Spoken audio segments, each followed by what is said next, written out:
those who have not heard this before, in case of any emergency, the stairs are to the right, that door. You can of course access them through both doors, and in case of emergency, you must take the staircase to go down, okay, not the lifts.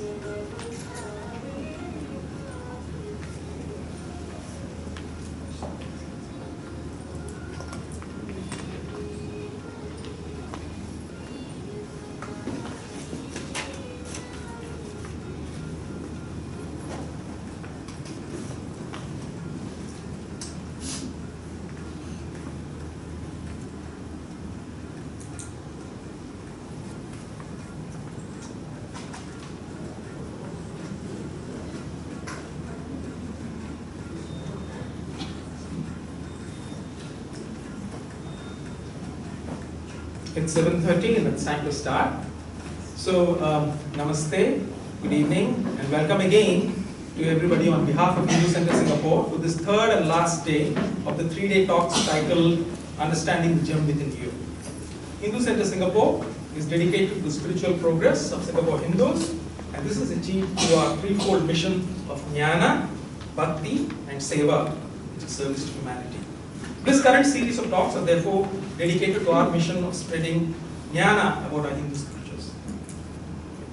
Please join me in saying our humble pranams and warm welcome to Swamini Ramanandaji, also affectionately known to all as Ammaji, and Swami Siddha Godanandaji or Swamiji. It is my honor and privilege to introduce Ammaji and Swamiji to all of you this evening. Ammaji studied Advaita Vedanta from her guru, Pujya Sri Swami Dayananda Saraswati, in a traditional Gurukulam, and was later initiated into sannyasa, becoming a senior disciple. Prior to that, she had done her masters in microbiology and worked for over a decade in North America. Swamini has been teaching Vedanta for the past 30 years and is a highly regarded teacher, fluent in Sanskrit and eloquent in English. And several of us at Hindu Center can vouch for it as we have been taught by her. Ammaji travels widely to share the Vedic vision of universal oneness and happiness. She has also visited our Changi prisons. In fact, she visited them yesterday again. She has done that even earlier and gave inspiring messages to the inmates, Hindu inmates, whom we Hindu Center volunteers counsel weekly under what we call as the Mitra program, which is the flagship Seva program of Hindu Center Singapore. Swamiji, Swami Siddha Godanandaji, has taught Vedanta and Sanskrit for over 35 years in India and overseas. His guru too was Pujya Swami Dayananda Saraswati, and he completed his masters in electrical engineering prior to that from Stanford and worked in Silicon Valley for nearly a decade. I now wish to say a few words about the important work that Ammaji has embarked on for several years with the setting up of the Purna Vidya Trust and Purna Vidya Foundation, both based in Coimbatore, South India. It is a Vedic heritage teaching program which includes classes run at the two beautiful ashrams at Tapasyalayam in Uttarkashi, in North India, in Himalaya, and in Singapore. Of particular note are the Vedanta courses that Purna Vidya Trust conducts, which range from short-term to medium and longer-term graduation programs. For those who wish to commit themselves to an extended period of learning, there are 3 to 12-year courses too, apart from short courses. In addition, there is meditation, Gita Adhyayana, or learning satsangs that are being held regularly. There is also a 24-book compendium which is available from their website or on request at a very modest fee. Besides bringing the message of the Vedas to us, Ammaji's initiatives are innumerable and cover an astounding array of initiatives spanning community education by way of courses and books, health, climate change, global peace, preserving Ma Ganga, including the hygiene and making sure that people understand the importance of clean water and their contribution to that, and many other such initiatives. Specifically, some truly notable initiatives are around Vidya Danam, or education support, for Adivasi or tribal children in and around Coimbatore region. Again, education support, especially for girl children in and around Uttarkashi in North India. And finally, Godanam, or economically empowering villagers to providing them with livestock, which in turn then makes them self-reliant in a major way. Most of such programs require both physical support by way of volunteers who seek to repay to society, and besides physical effort, we all know financial resources too are vital for the continuity of such noble causes. This is where I would request each one of us to take advantage of this opportunity to give back by contributing generously to such causes by way of Guru Dakshina to our Guru, and I'm sure the blessings we will receive from Ishvara and God will be in multifold measure. Ammaji is keeping alive the traditional way of passing on timeless knowledge about the universe and the relationship of our own self to it through the Guru Shishya Parampara or Guru student learning tradition, where the true transfer of knowledge happens at a personal level, which is the most effective way of learning, all of you would agree, rather than merely through self-learning via books or websites and other ways. Such a tradition allows the opportunity to question, ponder, discuss, debate, and finally absorb the truth, and the Guru has gently helped us in uncovering. A word here today as to how I see this fitting into what our Shastras require of us. As Hindus, we are obliged to do the Pancha Mahayajnas, or 5 great sacrifices, meaning offerings, and these are to be done daily, whether in modest measure or grandly. As you know, they are Deva Yajna, through prayer to Ishvara, Pitru Yajna, or offerings to our ancestors by way of thanking them, Rishi Yajna, or offerings to our sages, and this is done through reading and absorbing what they have passed on to us in the form of the various Vedic books and other material, Puranas, Itihasas, etc. And then, 4th, Manushya Yajna, or service to mankind and neighbors and community. And finally, Bhuta Yajna, or sensitivity to our environment, which includes every creature and object in this world. Through my Guru Dakshina, I can see myself achieving at least 4, if not all of my Pancha Mahayajnas today, at least indirectly. So I hope you too will see your Guru Dakshina in similar light and be generous. Thank you. This evening, after the talk, we can also seek blessings from Ammaji. With that, I now request Pujya Shri Ammaji to whet our appetite on the final piece of the puzzle as to how to unearth the gem within us.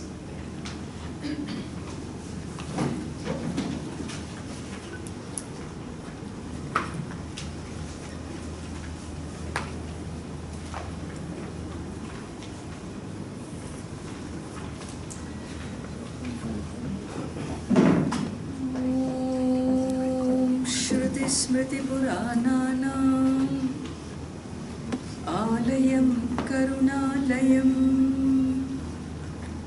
Namami Bhagavat Padam Shankaram Loka Shankaram Shankaram Shankaracharyam Keshavam Badarayanam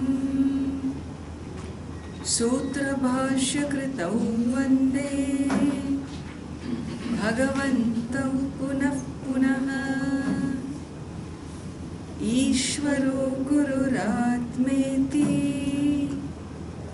Murti Bheda Vibhagine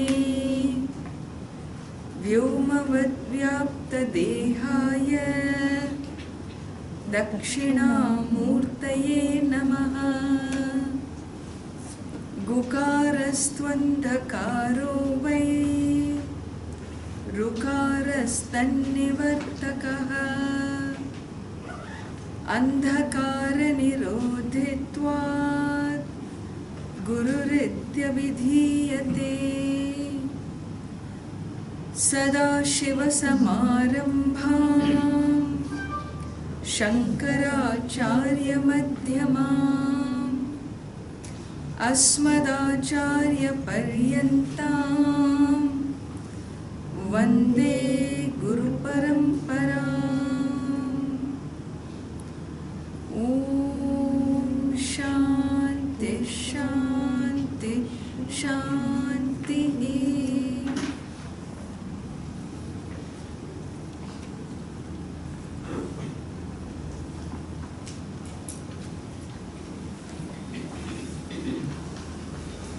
As we begin,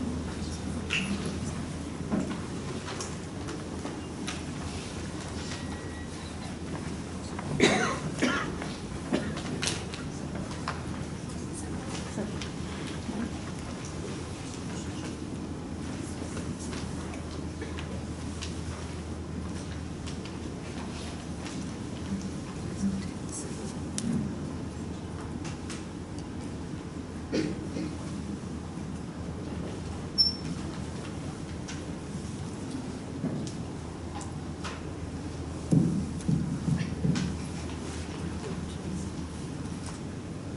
we begin, let us chant Hastamalaka Stotram from 1 to 8 together.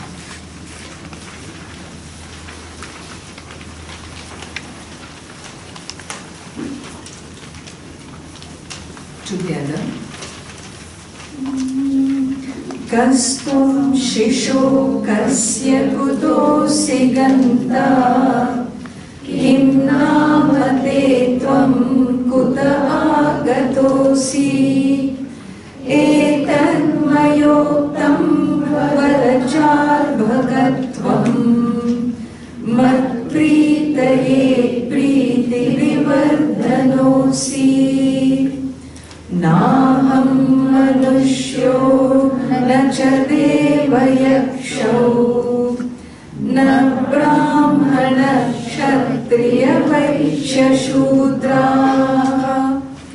na brahmachari na grihi vanastava vikshur na chaham nijabodharupaha Nimittam manaschakshuradin pravrittau nirastakhilopadirakshakalpaha ravirlokacheshta nimittam yathayaha sanityopalabdhiswarupo hamatma Yamanyushnavan nityabodhaswarupam Manaschakshuradinyabodhatmakani Pravartanta ashritya nishkampamekam Sanityopalabdhiswarupo hamatma Mukhabhasako darpane drishyamana Mukhatva prithaktvena naivasi vastu Chidabhasako dishu jivo pitatvat Sanityopalabdhi swarupo hamatma Yadha darpana bhava abhasamano Mukham vidyate kalpanaheenamekam Tathadhi viyoge nirabhasako yaha Sanityopalabdhiswarupo hamatma Manaschakshuradir viyukta swayam yaha Manaschakshuradir manaschakshuradihi Manaschakshuradir gamya swarupaha Sanityopalabdhiswarupo hamatma Yaeko vibhati swatas shuddha cheta Prakashaswarupo vinanevadishu Sharavodakasto yatha bhanurekaha Sanityopalabdhiswarupo hamatma Sanityopalabdhiswarupo hamatma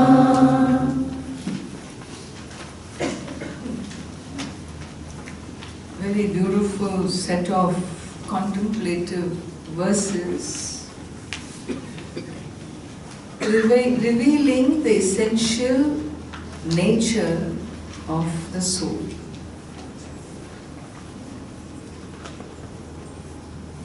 as we mentioned on the first day,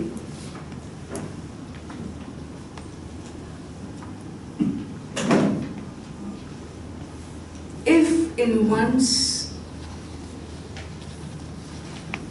perception, one's belief system, if in one's philosophy of one's life, we believe that I am a material being, a physical being, then my perception of the world, my outlook of the world, and what it can provide me will also carry the same formula, wherein for me physicality will be my last word. What the material world is about, it's meant to provide me materially comfortable life. And in that comfort will be my happiness, is a belief system. Well, if that belief is true, I'm on track to successfully achieve that happiness. If the belief system is not true, then I am in big soup. Because my life pursuits have put me off track,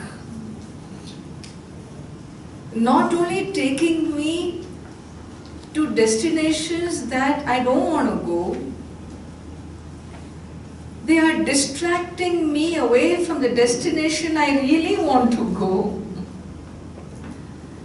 And therefore it is very important that we understand what is it that I really want out of my life. Without a fundamental basic question, my energies expended day after day, it better be applied practically, pragmatically towards the outcome that I want to achieve. And therefore it is important that this belief system be questioned. Whether my perception is right or not, whether this is the whole truth, or is it just some commercials which are dangling the carrot, telling me, "Ajao, ajao, come towards me. I have all the answers for you." The world enticing me to telling me that if you're comfortable, you will be happy. Material comforts is the hallmark of happiness. By showing this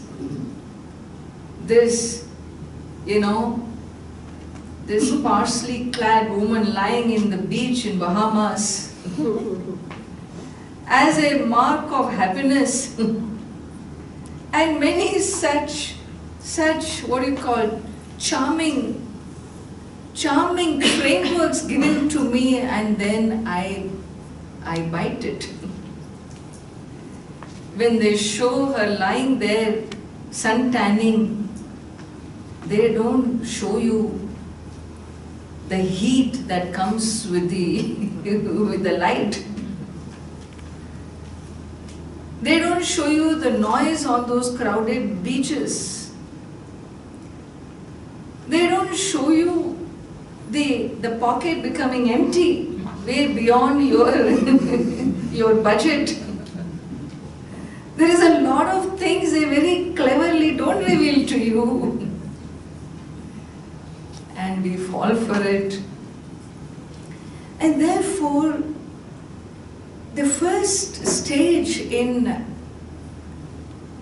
in really stepping into a spiritual ecology, a spiritual, what you call, framework, is for me to first question whether my basic frame I have today is adequate or has it fallen short? Has it disappointed me in life? Well, if you're still on the rat race, thinking that that's your answer, then I'm not ready for stepping out. It is only when I recognize that even if you win the rat race, the rat will continue to be the rat. He's not going to awaken to his essence. Winning a rat race, what does that really mean? Because if I begin to question deeper my pursuit, well then I have arrived at the starting point. And we saw yesterday how this great truth about what I'm looking for, that diamond, that pearl that I want, the jewel that I'm searching all over the planet, in different countries. I hop countries looking for jobs. I hop jobs looking for success. I keep hopping definitions of success looking for deeper happiness. And we are told, hey, come on, slow down. Just stop for a moment. Just stop for a moment and re-look at what you have done. If you don't stop, then we get a force to stop. Universe makes you stop.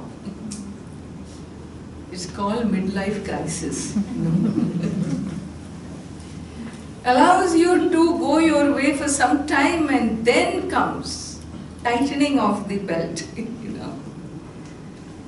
And I'm made to re-look, rethink.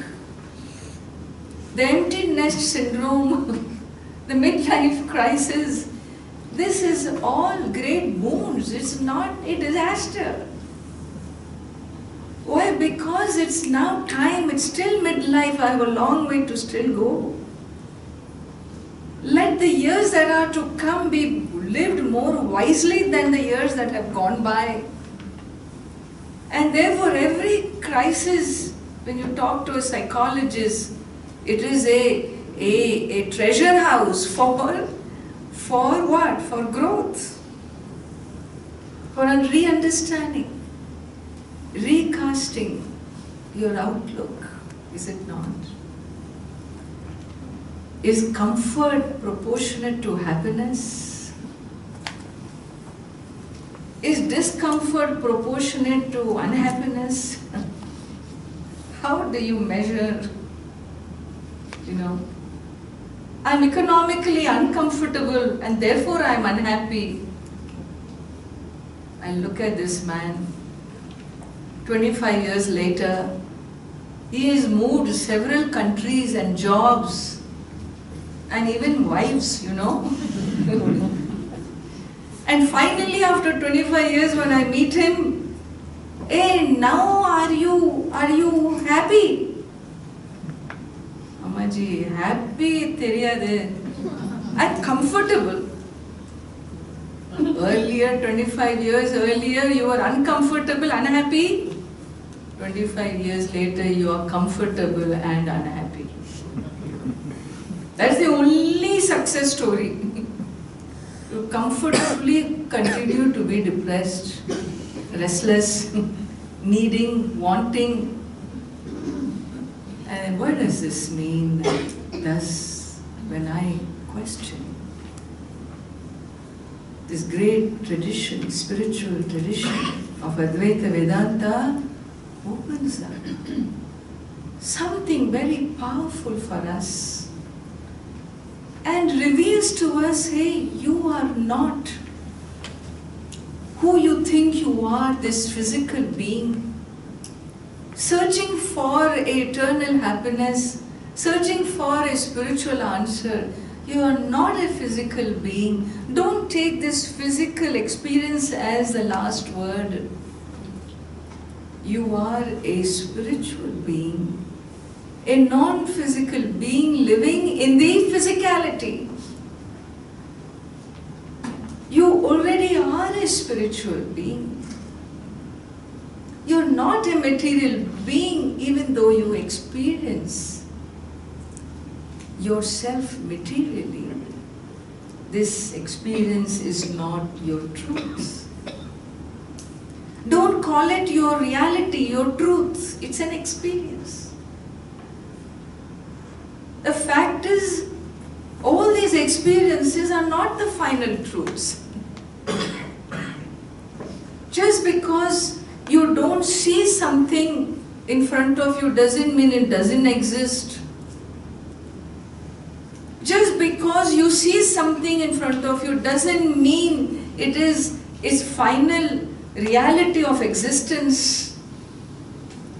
And thus, Vedanta begins to question the very validity of life experiences. It talks about perception as not being the last word in declaring metaphysical truths of nature. What you call as a solid wall is anything but solid, is it not? What you call this solid body is anything but solid. You recognize only when you see the first death in the family. And this man whom you call your father, so attached were you to your appa, and after cremation, when he is brought back, he comes back in a, 1 foot by 1 foot dabba. That's all. Hey, this tall 6-footer, this big basketball player, this is all that's left of him. Which is the truth, this or that? Or neither is who he was, is it not? And so it's not my whole truth. And so the text unfolds. We have been seeing. We saw yesterday how it talks about the nature of the soul as being one who is the source of fullness. I am the source of fullness, limitlessness. As a conscious being, I am not restricted, confined, conditioned by space or by time. The nature of the soul is no different from the essence of the infinite. This is how we are made to understand, made to know who we essentially are. We saw how something that we consider so solid called kala, time, doesn't even really exist. Experientially there, we cannot say experientially it doesn't exist because 7:30 and we have all assembled, 9 o'clock and we all disappear. So there is something about this experience of kala that makes us engage with each other in a dialogue, in a vision, in a teaching. There is an experience, but is this kala really there? Are we experiencing time or are we experiencing ourselves, our own presence? We are a presence, an abiding presence in whose sannidhi, in whose presence is time cognized now as present, then as past, and will be as future. Kala itself is a play. If you're enjoying being here, and you will say, Abba, 1.5 hours gone just like that. For you, a 90-minute can look like 20 minutes. And if you are bored, then every second will be a suffering. The time will be experienced as a long stretch. How are you experiencing your time? Depends on you. You. Each one of us here experiences time differently. What is the truth of time then? It has no metaphysical frame in it to capture you. Well, it has a functional reality, avladha. Functioning. It makes us function and be with each other for a short time. Functionality. Space, functionality. Dividing space into rooms is not possible. How is it possible? The wall which divides space into Kalyana Mandapam, and in the Mandapam, lecture hall Mandapam, Annakshetra Mandapam, all these various Mandapams, those very walls are standing in space. They don't have an existence minus space. On what basis do they divide space into different spaces? Is this division real? Is it real division? No. The inside and the outside is not from space's standpoint. Akasha will say, I am Ekaha, I am one and only. From the standpoint of the wall, you may say inside and outside. From the standpoint of the space, is there an inside and an outside? No. All inside and outside collapses from the standpoint of space. You want to know one more secret unraveled? One more gem unraveled? The Shastra says, you know something? If space you cannot divide as inside and outside, you think you can divide Atma inside and outside as two?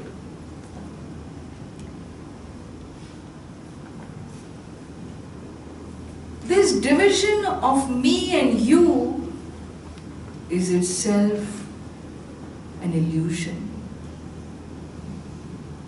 What do you mean illusion? Hey, I'm not you. I am me, you be you. What is the distance between me and you? Very clear. We are 6 feet apart. Hey, I didn't ask what is the distance between my body and your body.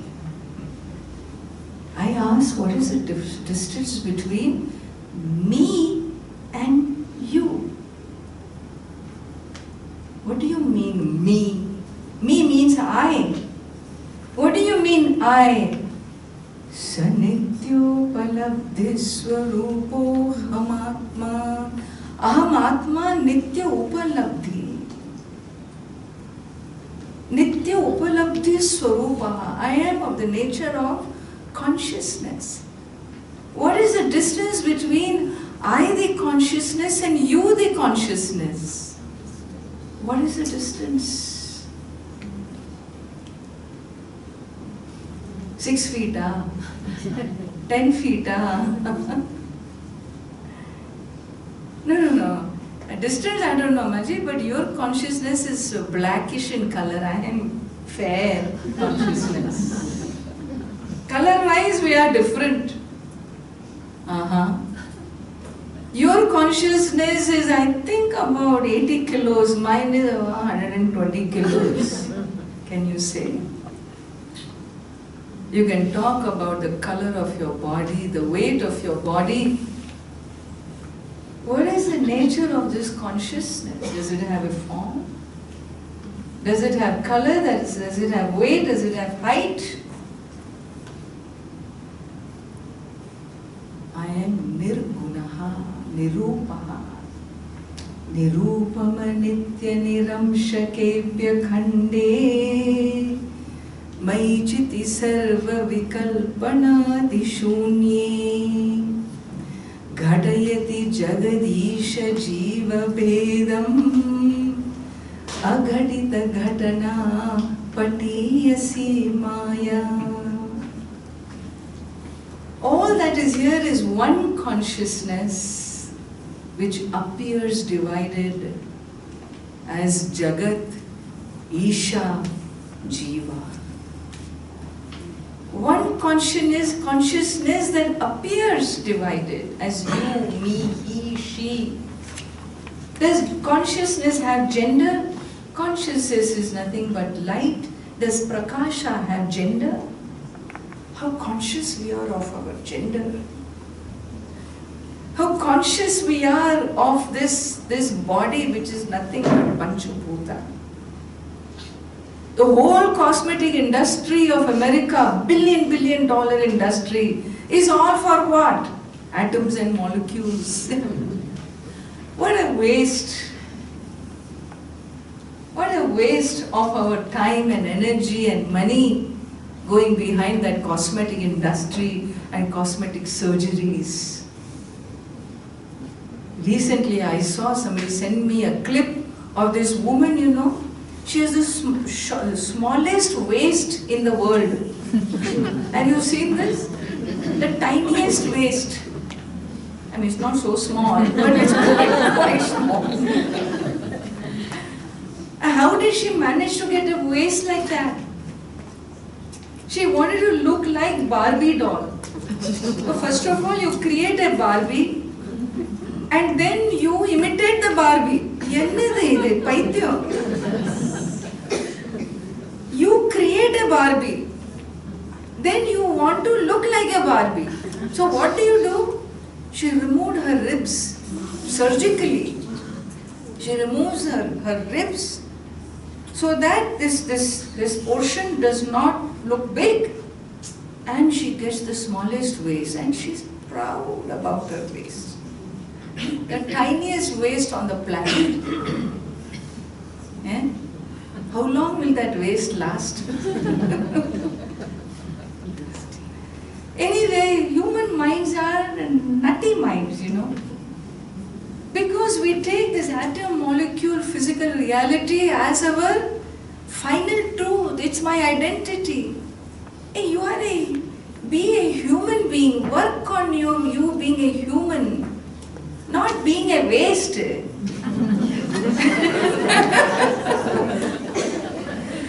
Don't work on you being a blonde and a blue-eyed. Blonde is all jadam. There is way more to you than this color of the eyes, or this dead hair on your head, or to just be a waste, or what? What a tragedy. And so here it is. Here we are shown our height, shown what this human consciousness is capable of achieving, getting there. Where? Into your own source. Because you will never rest with anything less. Fallibility is not something a human heart can ever accept. That is why we end up being fault finders, you know. Always finding fault with the world, because we cannot accept fallibility. Vedanta says the infallible is you. Atma is infallible. There is nothing that you can do that will ever fail you. Your existence, your essence is that you are an infallible being. And that which is infallible is the infinite truth. That truth is one, is the nature of the divinity you call God, or you call soul, the self. And this purpose of this human life is what? The Shastras say, look, the real purpose why you were given a human life and this wonderful faculty to choose, to become self-aware, enjoy a consciousness that can reach the heavens, your highest nature. And if you don't use this faculty of choice given to you to own up, to wake up to that truth, then you have wasted your life away.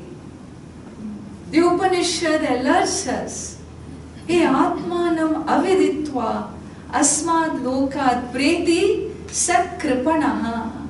He is a kanjus. Kanjus na miser. As a Mumbai wali, I will add, he is a makhi chus. A real essential miser. An organic miser. Who is an organic miser? You know, in Mumbai you see this. What? I have not seen so far. But they say makhi chus means, no, you buy a cup of tea from in the restaurant. And Mumbai being what it is. And by the time it reaches you, the waiter leaves it on the table and walks away. And before you lift this cup, a fly falls in this tea. It is called makhi. Now what to do? You don't want to waste the money, no? After all, you have paid for it. So you look all around you. And you believe in sipping to the last drop. And so whatever tea got absorbed into the fly, you squeeze the fly and then you pick your tea cup and this is called makhi chus. You don't want to lose any drop, remember. A miser. The Upanishad calls us a miser if we have not used this faculty of choice to know our own truth in this lifetime, because being born as a human being is the greatest privilege of a life we have. For what? For achieving our highest goal. And so here, continuing in these verses, the stotram says, Yadhaneka chakshu prakasho ravirna. Yadhaneka chakshu prakasho ravirna. Kramena prakashi karoti prakashyam. Kramena prakashi karoti prakashyam. Anekadhiyo yastathaika prabodhaha. Anekadhiyo yastathaika prabodhaha. Sanityopalabdhi swarupo hamatma. Sanityopalabdhi swarupo hamatma. Yadhaneka chakshu prakasho ravirna. Yadhaneka chakshu prakasho ravirna. Kramena prakashi karoti prakashyam. Kramena prakashi karoti prakashyam. Anekadhiyo yastathaika प्रबोधः अनेकादियो यस्तथैकप्रबोधः स नित्योपलब्धिस्वरूपोऽहमात्मा स नित्योपलब्धिस्वरूपोऽहमात्मा विवस्वत्प्रभातं यथा रूपमक्षम् विवस्वत्प्रभातं यथा रूपमक्षम् प्रगृह्णाति नाभातमेवं विवस्वान् प्रगृह्णाति नाभातमेवं विवस्वान् यदा भात आभासयत्यक्षमेकः यदा भात आभासयत्यक्षमेकः स नित्योपलब्धि स्वरूपोऽहमात्मा स नित्योपलब्धिस्वरूपोऽहमात्मा विवस्वत्प्रभातं यथा रूपमक्षम् विवस्वत्प्रभातं यथा रूपमक्षम् प्रगृह्णाति नाभातमेवं विवस्वान् प्रगृह्णाति नाभातमेवं विवस्वान् यदा भात आभासयत्यक्षमेकः यदा भात आभासयत्यक्षमेकः स नित्योपलब्धिस्वरूपोऽहमात्मा स नित्योपलब्धिस्वरूपोऽहमात्मा. In verse number 9, he clearly tells this little boy, 12-year-old boy, revealing the nature of his soul. Who am I? In answer to Adi Shankara's question, he says, I am of the nature of prakasha, light. Like how the sun, when it rises, it simultaneously lights up all that is. It is not that the sun lights up one thing at a time. It is instantly, at once, Yugapat, simultaneously lights up the earth. So too when I wake up, I simultaneously, immediately light up all that is. Light up all that is means what?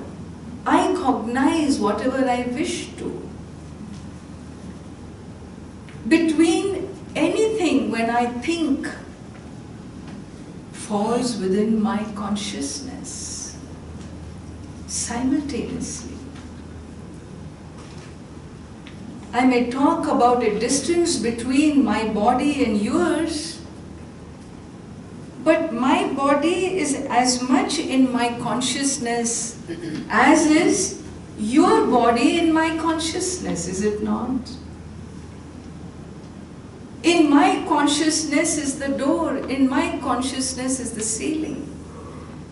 In my consciousness is whatever I visualize, the temple, the stars, the clouds, the moon.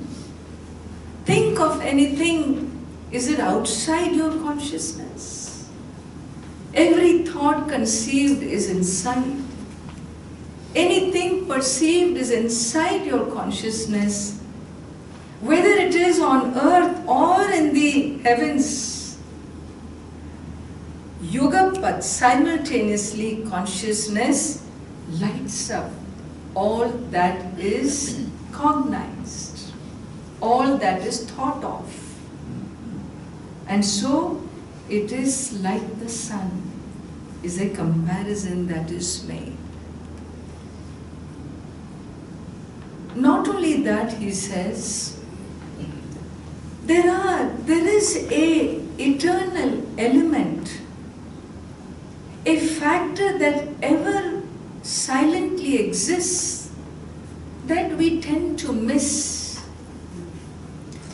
When you perceive an object, right? To perceive an object, what is it you require? You will say, I require the object and I require the perceiver and the perceived, the seer and the seen. Rendu venu illaya? The seer, aksha, next verse says eyes, and the object seen. Try to see the object without this third factor. What third factor? The third factor is light, no?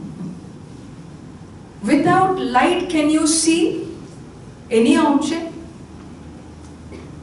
No, I can't see any object, but I don't know if light exists. What do you mean you don't know if light exists? Because I don't see light. And you don't see light. When you stand in the day, 8 in the morning, you don't see light, but you see what? Objects reflected in light, is it not? Light doesn't lend itself to be seen, but it exists. How do you know it exists? Because it reflects. In its presence, in its sannidhi, in its presence, objects are cognized. Try seeing the same objects minus the light. Can you? No. That means I see the world in reflected light. The Shastras say, you don't still have the whole truth. The truth is, even if you have the object and you are the perceiver, you have your eyes and you have the light, still you will not be able to see unless there is a fourth factor. And what is that fourth factor? To see that external light. Yes, you need the eyes, but for the eyes to be able to see the external light, it needs the light of the soul. Is it not? And therefore, where is the real light? Which is the final light? Which is the final light? For the blind man with his eyes open, the object is there, the outside light is there, but that light which shines behind the eyes, right, is not able to radiate through those eyes, and so you don't see. Even though he doesn't see, does it mean that he doesn't exist? There is a conscious being that is ever behind all perception. The nature of that conscious being is not restricted, is not confined by space or by time. It ever is as a presence, and therefore own up your own essence. How should I own up my essence? How? When you say it feels okay. I understand, I think I see what you're saying. But when I step out the door and the elevator doesn't come, the second I press, my BP goes up.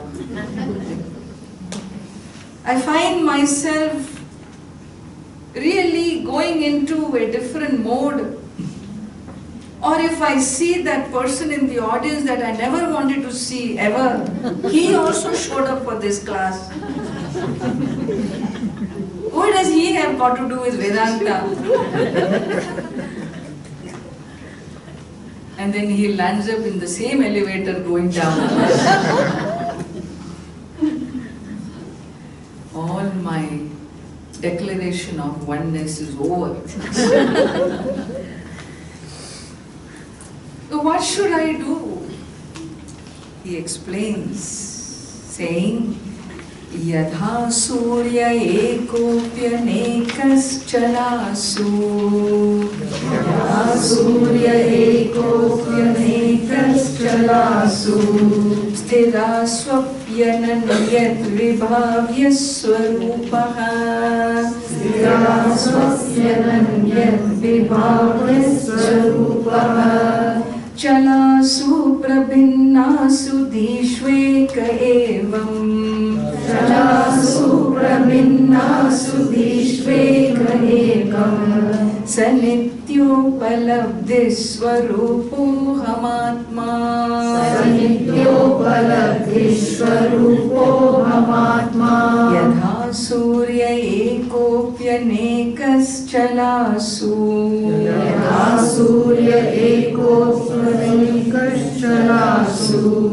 स्थिरा स्वप्यनन्यद्विभाव्य स्वरूपः स्थिरा स्वप्यनन्यद्विभाव्य स्वरूपः चलासु प्रभिन्नासु दीष्वेक एवम् चलासु प्रभिन्नासु दीष्वेक एकम् स नित्योपलब्धिस्वरूपोऽहमात्मा स नित्योपलब्धिस्वरूपोऽहमात्मा घनच्छन्न दृष्टिर्घनच्छन्नमर्कम् घनच्छन्न दृष्टिर्घनच्छन्नमर्कम् यथा निष्प्रभं मन्यते चातिमूढः यथा निष्प्रभं मन्यते चातिमूढः तथा बद्धवद्भाति यो मूढदृष्टेः तथा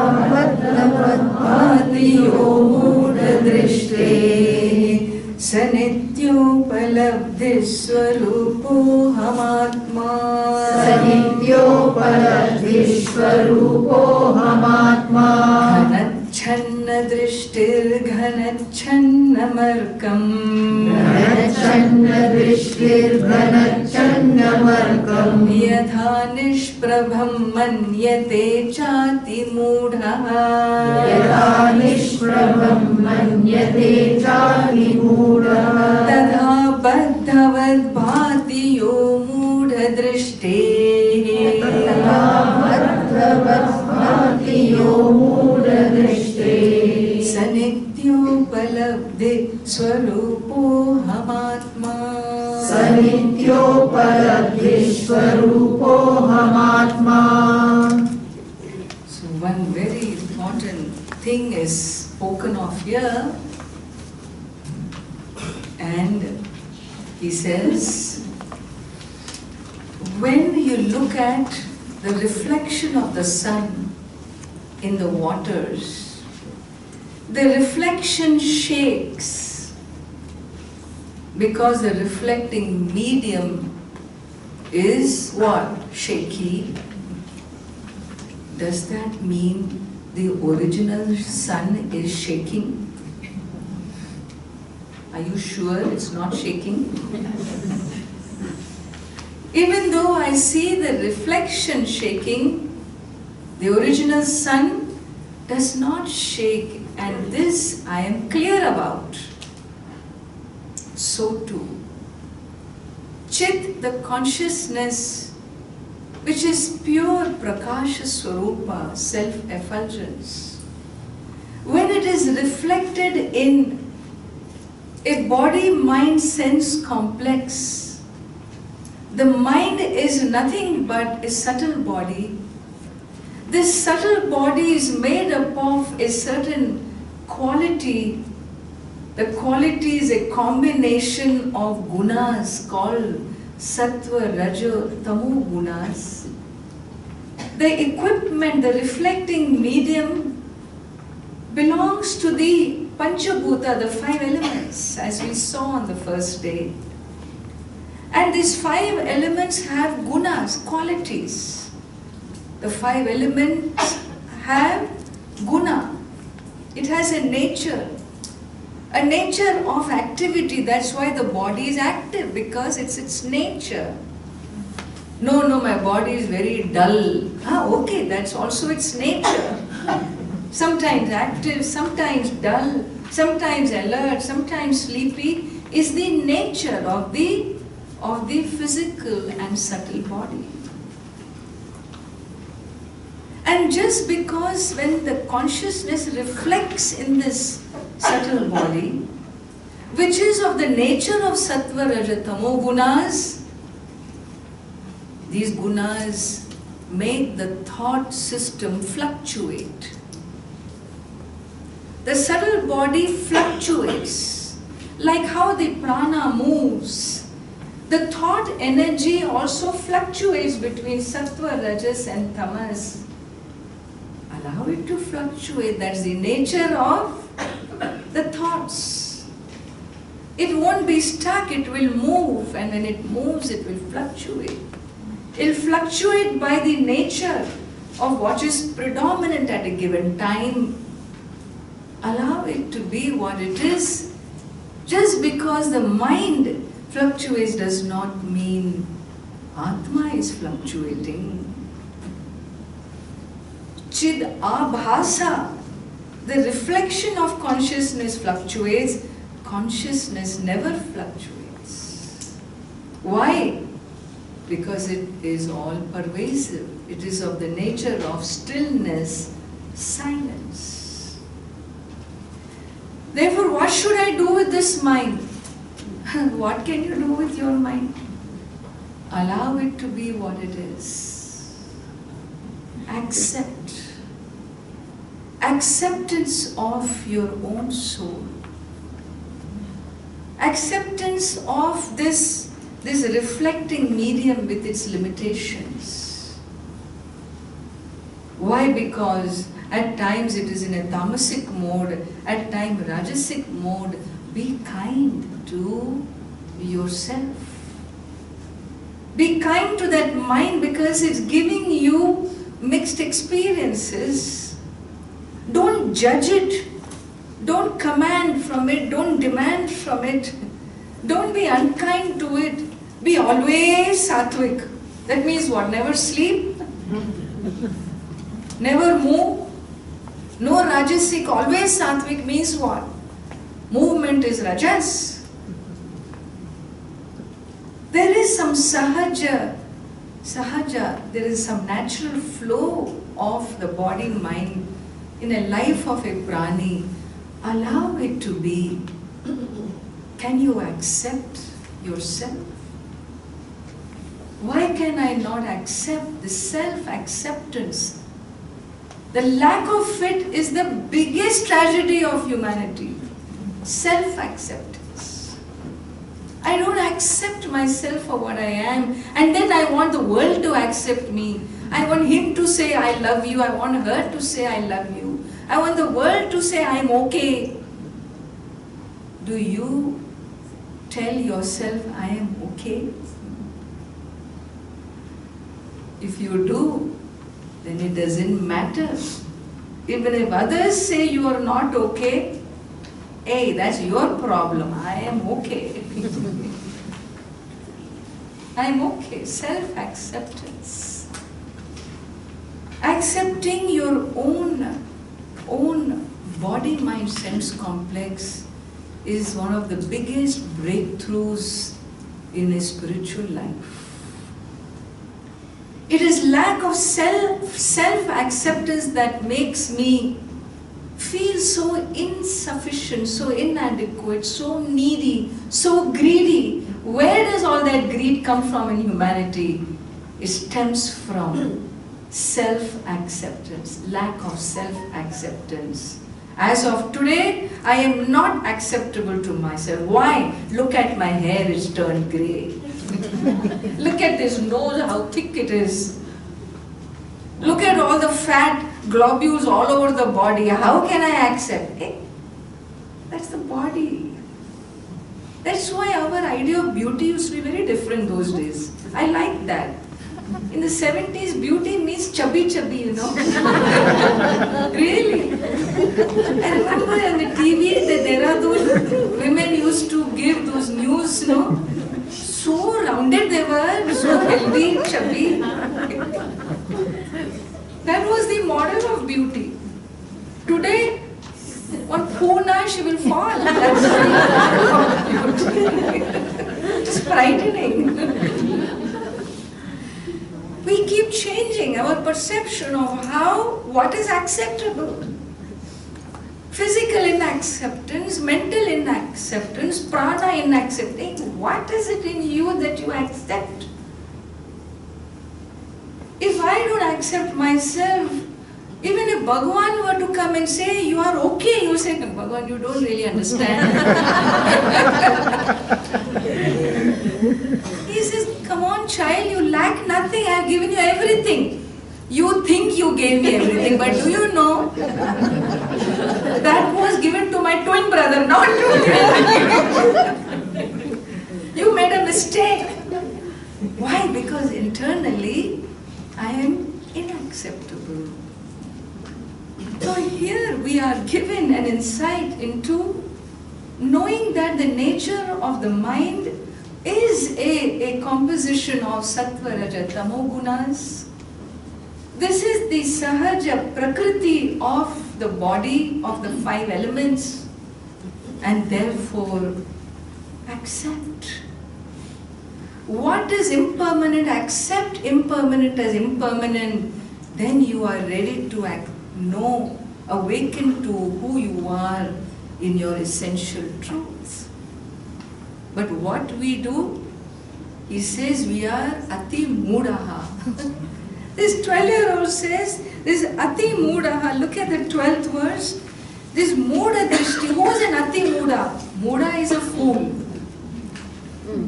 Ati muda in Sanskrita, a sophisticated way of saying God, is a special title. What is the special title? Exalted fool. Ati muda is, you are the king of all fools. Who? Ghanachanna drishti, ghanachannam arkam. When the cloud has covered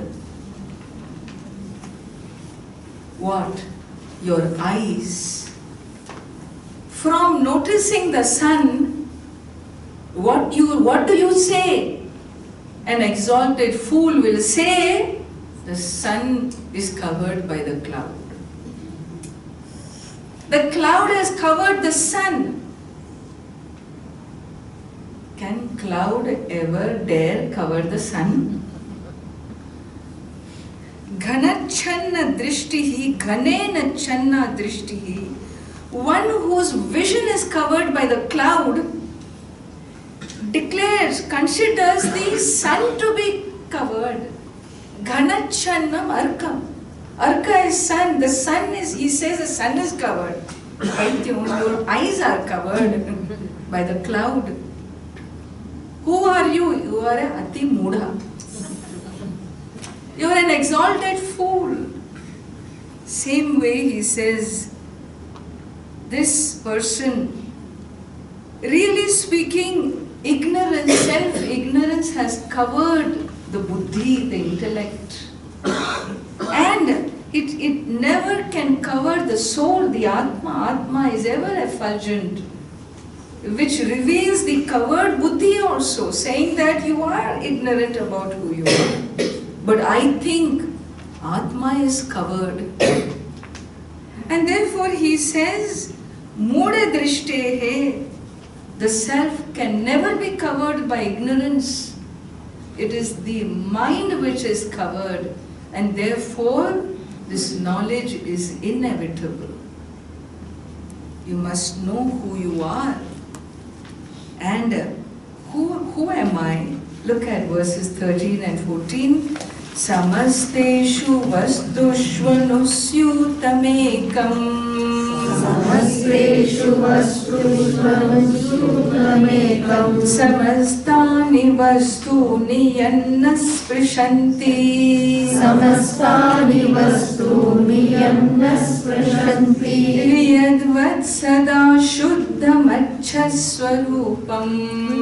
Yadvat sada shuddham achhaswarupam. Sarupam Sanityopaladhi Swarupo Hamatma Sanityopaladhi Swarupo Mahatma Samasteshu Vastushvanusyutamekam Samasteshu Vastushvanusyutamekam Samastani Vastuni Yanna Sprishanti Samastani Vastuni Yanna Sprashanti Vyadvat Sada Shuddhamaccha Swarupam Vyadvat Sada Shuddhamaccha Swarupam Sanityopaladhi Swarupo Hamatma Sanityopaladhi Swarupo Hamatma Upadhau yatha bhedata sanmanina Madho yatha vedata sanmanina Tatha bhedata buddhi bedeshu tepi Tatha vedata buddhi vedeshu tepi Yatha chandrikanam jale chanchalatvam Yatha chandrikanam jale chanchalatvam Tatha chanchalatvam tavapi Vishnu Tata chanchalatvam tavapi Vishnu Upadhau yatha bhedata sanmanina Adau yatha vedata sanmanina Tatha bhedata buddhi bedeshu tepi Tata vedata buddhi vedeshu tepi Yatha chandrikanam jale chanchalatvam Yatha chandrikanam jale chanchalatvam Tatha chanchalatvam tavapi Vishnu Tata chanchalatvam tavapi Vishnu. And so here he says the nature of who you are is acha, is pure, is clear, is untouched by the nature of the reflecting medium. The body has conditionality. It is born, it will be gone. The mind has chanchalatvam because the nature of the mind is a combination of sattva, raja, tamo gunas, and hence it is changing nature. Allow it to be what it is without you wanting it to be different. What is changing will change. You are not the changing I. You are the unchanging, pure consciousness. You are one whose truth is this essential being. As the changing nature, there is an interaction between this physicality and the outer physicality. How does that interaction happen? It happens in the life flow called the karmic flow, the karmic blueprint. Every one of us is here with our karmic blueprint. But Atma, the soul, is not a doer, a karta. Yet we are in a karmic blueprint in the physicality, and therefore know this karmic path. Let your karma be an expression of your fullness, of who you are, and not an expression of a need, insufficiency, lack, greed, competition, division, separation.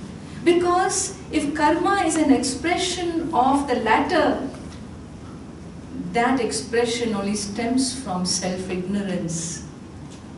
Once I own up, I wake up to my truth of who I am, a soul in the nature of fullness, a soul who reflects the infinite, a soul that is connected to the universe, then what is my search in this physical world for? What am I looking for? What am I complaining about? I begin to take responsibility for my life, for my perceptions. A karmic blueprint I may not be able to change, because that's why it's called blueprint. It's the master plan with which I have come. And in this master plan, we don't know what each of us planned up there before arriving into this body. We don't know. That knowledge has been kept as a cover. But it is unfolding the way it is meant to unfold, to teach me lessons of the main purpose of why I am here. And therefore, let me rise to that. I may not be able to change my master plan, but I can definitely change the way I look at the master plan, is it not? I can change the way I choose to experience this world, is it not? That I can change. Either I can conclude that everybody is useless, including me, or I can look at the world as an expression of the divine. It is in my perception how I choose to experience the world, the other. And how I choose to experience the other will depend on how I choose to experience myself. How I know myself, how I perceive myself. If I perceive myself with all these needs and wants and insufficiencies, restless energy, nothing is okay with me. Look at my husband, he is going after that one. Look at my son, he is going after this one. Each one is living their karmic blueprint, right? Be happy that you are free.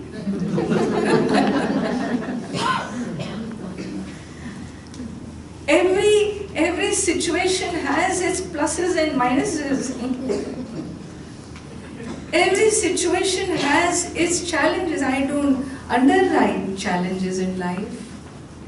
But every challenge is meant to teach us a lesson in growth, in forgiveness, in unconditionality, in a capacity to be able to rise to my truth and say, hey, it is this karma that has, my own karma has brought me this experience. Instead of fighting with life, fighting with life is like fighting shadows, Hey, I only created this life. What I experienced today is what I did yesterday. That's what law of karma says. If I experience happiness today, is because some punyam has manifested in a happy situation.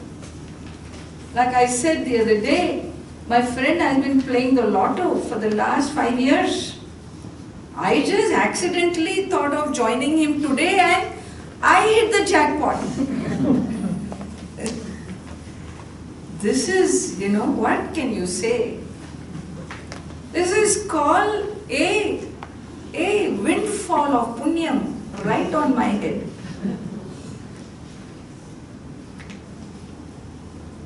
Similarly, there could be the flip side too. And so this is my karmic blueprint. I have asked for punyam and papam. I have asked for sukham and dukkham. It is my doing that I experience. If you don't like what you experience, then let us redo our karma. If I don't like what I experience, because what I experience brings me affliction, pain, we should know one thing. In Bhagwan's world, there is no injustice. If I experience pain, definitely somewhere, sometime before, I have also given out pain. It comes back to me.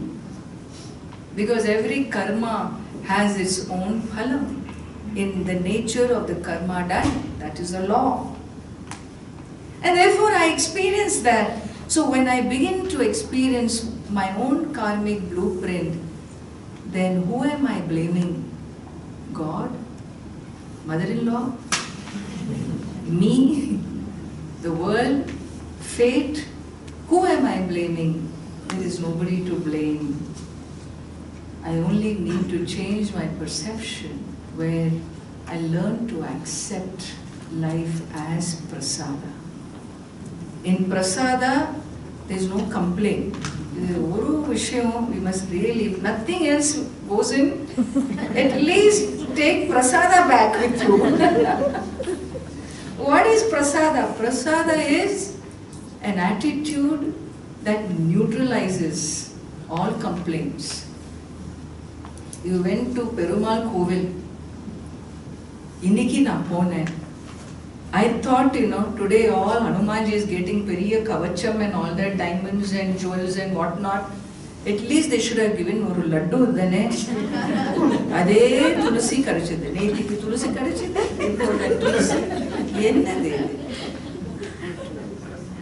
Whether it is tulsi, or it is laddu, or it is tirtham, or it is kalkan, whatever comes in your hand, where does it go first? Bhagavan, accept it. Ilya, you don't judge. Hey, idu vanda enakku ennadha maati kudunga. We dare not. It has come from Bhagavan. Prasada buddhi is an attitude that neutralizes. There is munu soul, complaining, criticizing, judging. It neutralizes and you say, so be it, Bhagavan. Whatever you give, I accept. Why do you accept? Because I know you are fair. And so I may not be able to change my life experiences, but I can definitely change my attitude, convert it into a prasada buddhi and say, hey, today Bhagavan, the day has opened up. I am around, I am still on earth to carry on with my master plan. Thank you. Nandri. I will receive the day with prasada buddhi. And thus, in that acceptance of my life experience comes self-acceptance. In self-acceptance comes acceptance of the others around me. And therefore, more and more I learn to let go, to free myself of this judgment of right, wrong, good, bad. Whatever is before me is my truth of this moment. Live in the moment, not in a memory bank. That is the silliest way to spend our human life. Delete. Some memories have to be deleted. Some have to be suspended. Some have to be put in some folder, one called junk folder. We have to learn how to filter memories and nurture ourselves with those energies, with those attitudes that always connect us to the divine. Advaita Vedanta is that great teaching. That is a teaching meant for the highest bhakta. Vedantin is not one who forgets to pray. Why should I pray? I am God. This is not Advaita Vedanta. Bhagavan says the highest devotion, the one who has, highest.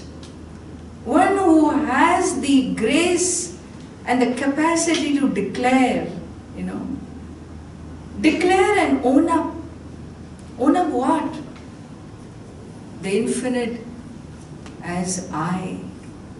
He doesn't see that he is a tiny human being of a conditionality. He only sees himself, his I, as the I of Bhagavan. There was a saint who used to live near our ashram in the Himalayas. He never said I. There was no ego there in that little form. He always said Apne Ram, Apne Ram. Apne Ram means my own Rama. Where is your own Rama? Apne Ram will come. Apne Ram is going to eat and then meet you. Apne Ram is now going to bed.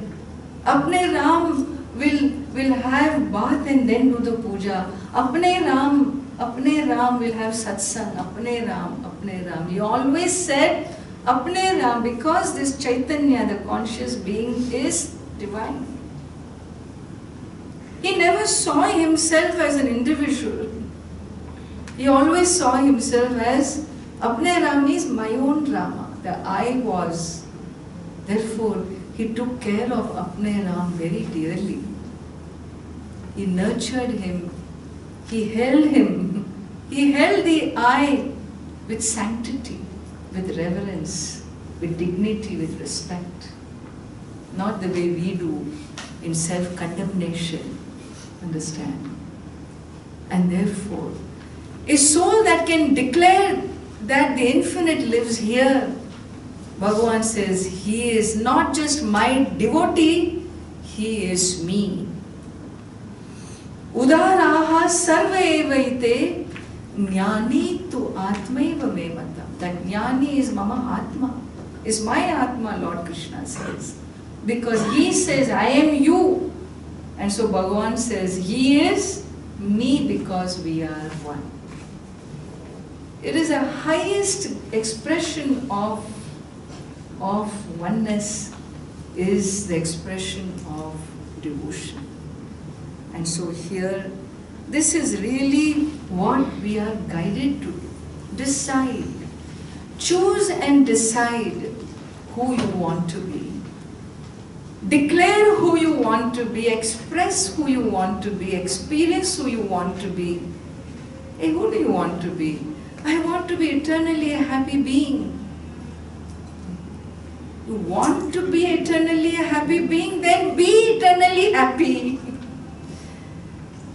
Don't let the body limitations, the limitations of this reflecting medium which is given to the gunas, just sway you. Don't identify with that mind as I, the body as I, because in that you can never be happy. A conditional you can never be real you, because you are an unconditional being, a being of unconditional love and existence. And therefore here, spirituality and Vedanta is about living with, abiding in this highest truth of the soul. The more I remain in touch, get in touch with this truth of me, the less I will leave the world alone.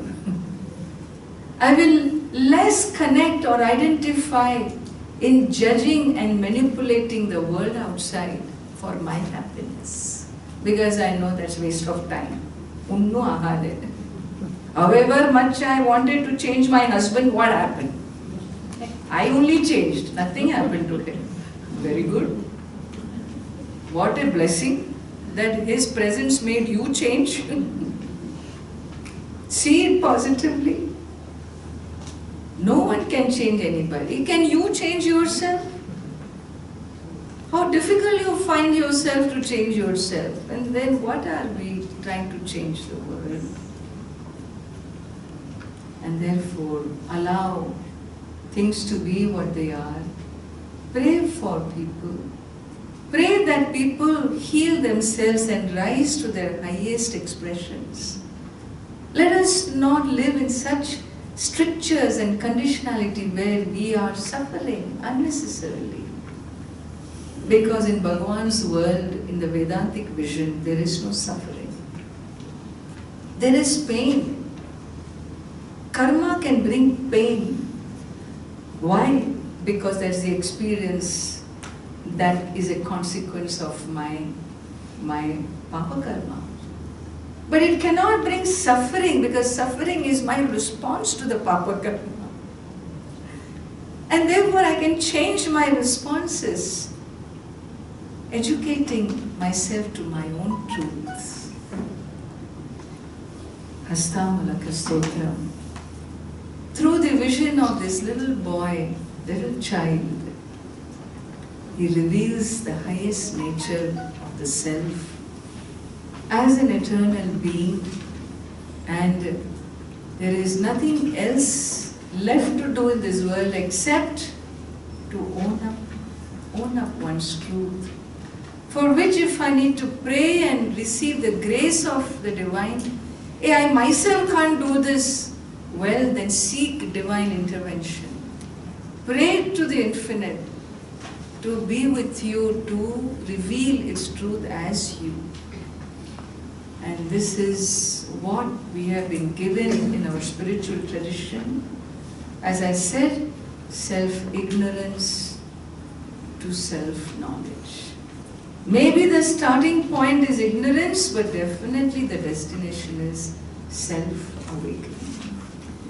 And this is what the teachings of Bhagavad Gita is about, the teaching of the Upanishads is about, and a proper learning for each one of us. This is a privilege that we have been born to that Vedic civilization. It's a privilege. In this life to be able to study the Gita is the greatest gift we have. And the problem is, are we using it? Are we even aware that this gift is available to us? Well, let me tell you, in modern times, it's available in the palm of your hand. All you need to do is download. Gita courses, online Gita, especially from Purna Vidya Foundation. Of course, there are many other sources too, but I can vouch for Purna Vidya's online Gita. In the palm of your hand, you can receive the highest teachings. What a great times we are living in. Let us avail of this opportunity and commit ourselves. Don't tell me, Ammaji, I don't have time. There is no time. Let's begin there. What are you complaining about? There is no time. Capture the moment for your own truth. What more you want than that? What better you want than that? When happiness is you, then what are you using all your time in the world chasing behind shadows? What am I going to get out there in the world? Here I say, in the palm of your hands, you can discover who you are. And you tell me you don't have time. That is why Ati Mudaha. We cannot deny ourselves something like this. And therefore, if there is something that I want to share and leave behind for you, for all of us, is our own learning of the Bhagavad Gita for a extended length of time on a regular basis, where I come on track, on the true track of my life. Once I get into my own true rhythm of moving forward, then other aspects are put properly in perspective, really. Otherwise, little things become so exaggerated. When small becomes big, the big becomes forgotten, you know. And for big to be big, remember, small should remain small. And this perspective only the Vedantic teachings can give us. And so, let us conclude next few moments in a guided meditation in which we access and abide in our essence and carry truth with us for our life to come. Sit with your feet on the ground. I will take a few extra minutes. Jnana Mudra. Palm of your hands on your knees.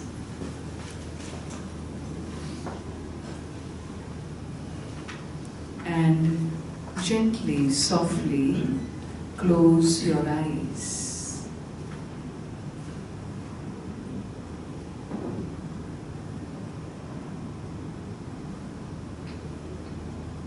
Closing of the eyes is essential to help the mind focus inward rather than be distracted by external forms. And hence we close our eyes to make our inner travel easier. Together let us chant Om.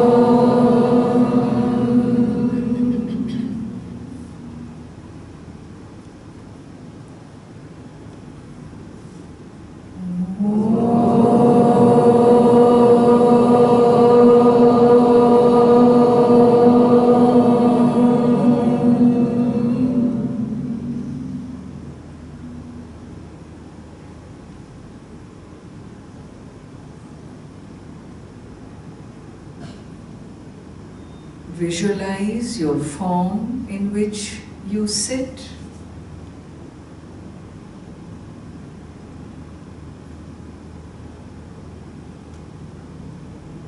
See yourself in stillness as a statue, a breathing statue.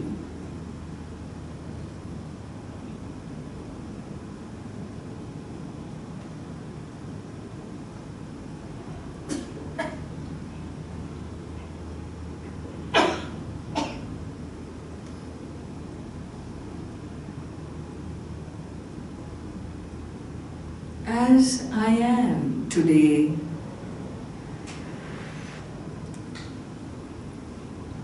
I am a self-effulgent being,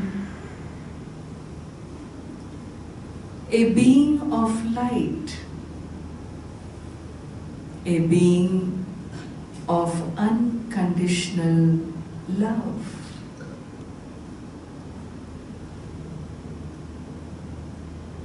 A being of light is a being free from judgments.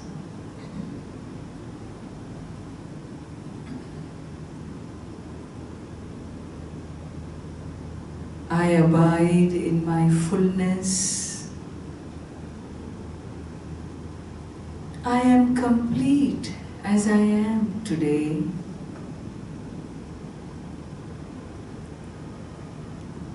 I, the essential being, lack nothing.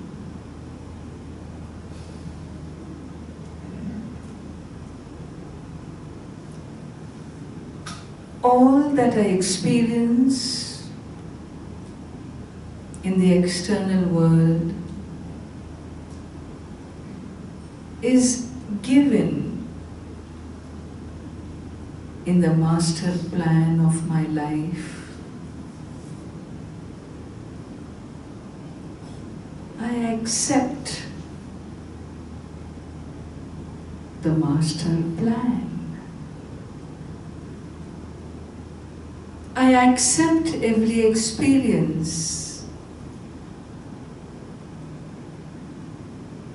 for it is given. Given to me by the omniscient being.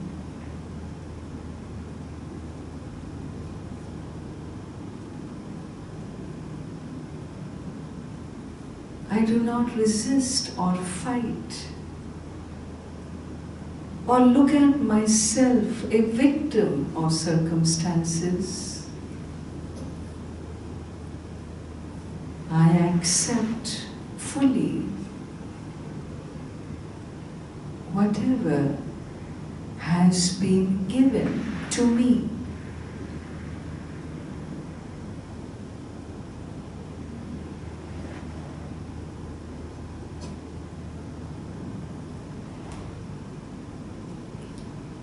I accept this father, this mother. I accept my brothers, my sister.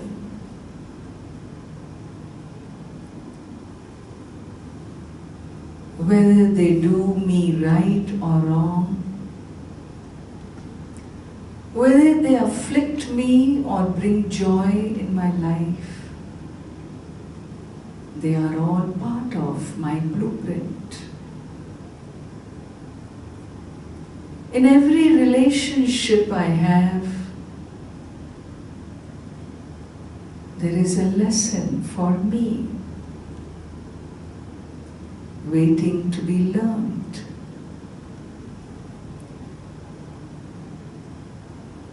A lesson in love, a lesson in forgiveness, a lesson in acceptance.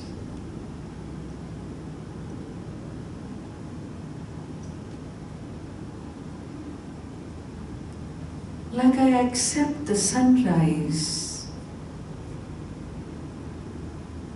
not wanting it to be any different. Like I accept the birds flying across the skies, not wanting it to be any different.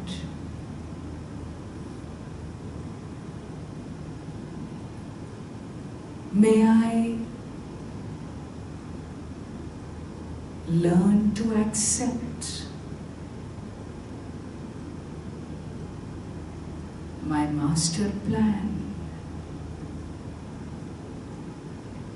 May I learn to accept life as it unfolds.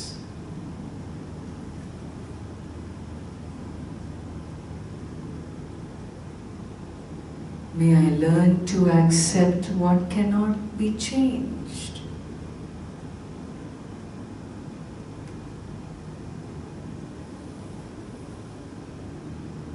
May I change what can be changed.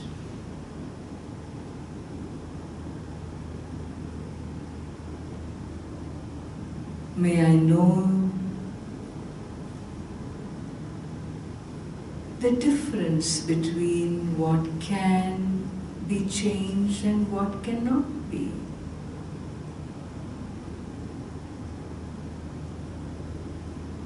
May I have the wisdom to recognize, to be objective, to remain centered, to express my activities out of fullness and peace.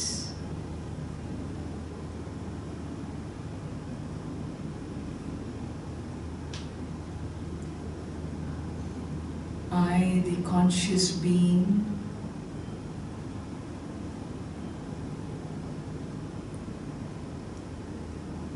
am a being of effulgence, light, unconditionality,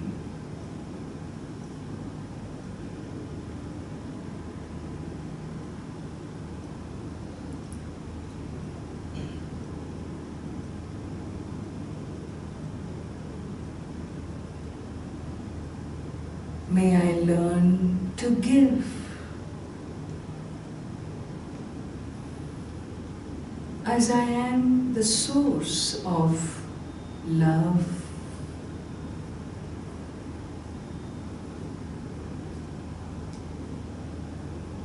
be a giver of love, a giver of fullness.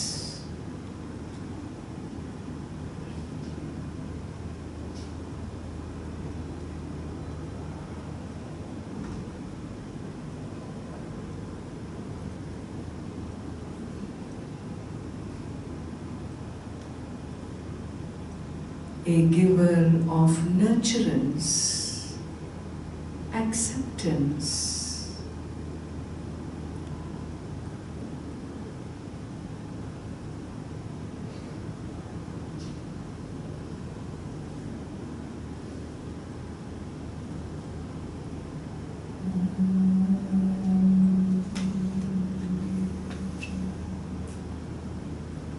awaken to your essence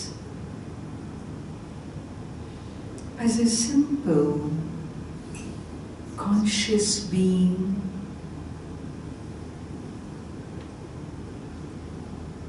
in whose presence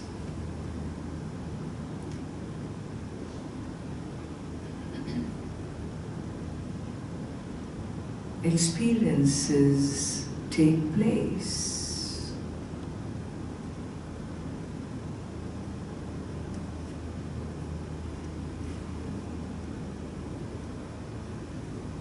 Abide in your own presence, in your own stillness, silence.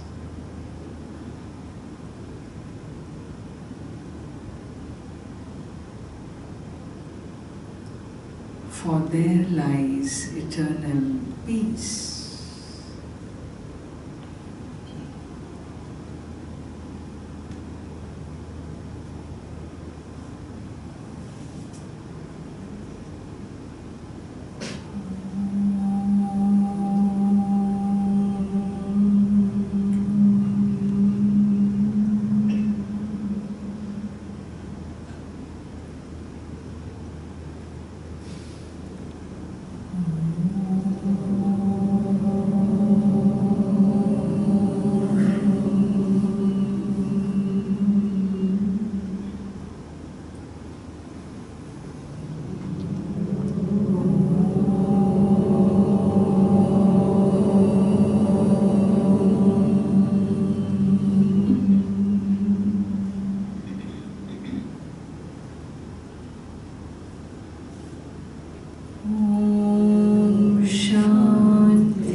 I would like to extend a personal invitation to all of you as I return to India in the next few days, where we have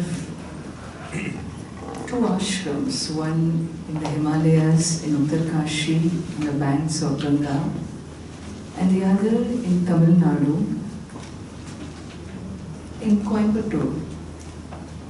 In these two places, my teacher Swami Siddhabodhananji and myself